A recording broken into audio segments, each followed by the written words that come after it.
Germany की राजधानी Berlin से लगभग 100 माइल साउथ ईस्ट में सेगन नाम के टाउन में स्टैलिग लुफ्ट 3 नाम का एक पीओडब्ल्यू कैंप मौजूद था।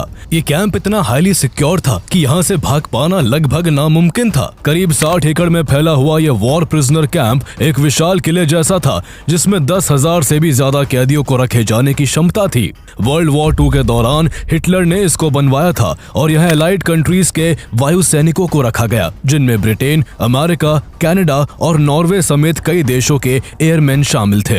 ये वायु सैनिक इतने स्किल थे कि इनमें से बहुत सारे लोग पहले भी नाजी जर्मनी की कई जेलों से भाग निकले थे, इसलिए उन्हें इस अनब्रेकेबल माने जाने वाली जेल में रखा गया था। स्टैलिग लुफ्ट 3 को इनएस्केपेबल बनाने के लिए इस तरह से डिजाइन किया गया था कि यहाँ से भागना तो दूर, भागने की सोचना भी मौत को बुलावा देने जैसा था। इस जेल की सख्त सलाखें, चारों तरफ 9 फुट की कंटीले तारों की डबल लेयर की फेंसिंग, जमीन में गाड़े गए सेस्मिक सेंसर्स, वॉच टावर्स पर 24 घंटे मौजूद नाजी गार्ड्स और किसी भी वक्त कैदियों की होने वाली सरप्राइज इंस्पेक्शन जैसे सख्त नियमों ने इस जेल को काफी मजबूत बना रखा था। इस पीओडब्ल्यू कैंप के कई किलोमीटर तक केवल खेत और पाइन के पेड़ों का घना जंगल था, जिन्हें पकड़े जाने से पहले पार कर पाना लगभग नामुमकिन था। ऐसी कड़ी निगरानी और सख्ती के कारण ये जेल कैदियों के लिए नर्क बना हुआ था। लेकिन 24 मार्च 1944 की अंधेरी रात कुछ ऐसा हुआ जिसने इस जेल के रुतबे और हिटलर की साख को मिट्टी में मिला दिया।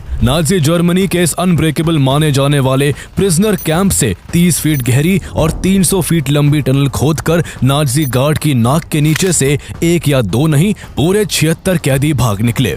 आइए जानते हैं वर्ल्ड वॉर 2 के दौरान हुई इस द ग्रेट एस्केप की पूरी कहानी।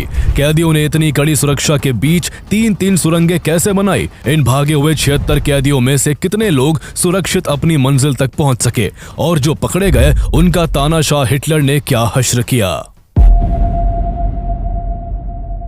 वर्ल्ड वॉर 2 इतिहास का सबसे भयानक और उथल-पुथल भरा दौर था, जब दुनिया की सबसे बड़ी ताकतें अपने वर्चस्व को लेकर कई सालों तक खूनी जंग लड़ती रही, जिनमें करोड़ों लोग मारे गए। एक तरफ एलाइड पावर्स थे जिसमें अमेरिका, ब्रिटेन, सोवियत यूनियन और फ्रांस जैसे देश शामिल थे, और दूसरी तरफ एक्सिस पावर थी जिसमें जर्मनी के नेतृत्व में जापान और इटली जैसे देश जीत की जिद में सब कुछ दांव पर लगा चुके थे। 1941 तक नाजी आर्मी ने वेस्टर्न यूरोप को बुरी तरह रौंद डाला था।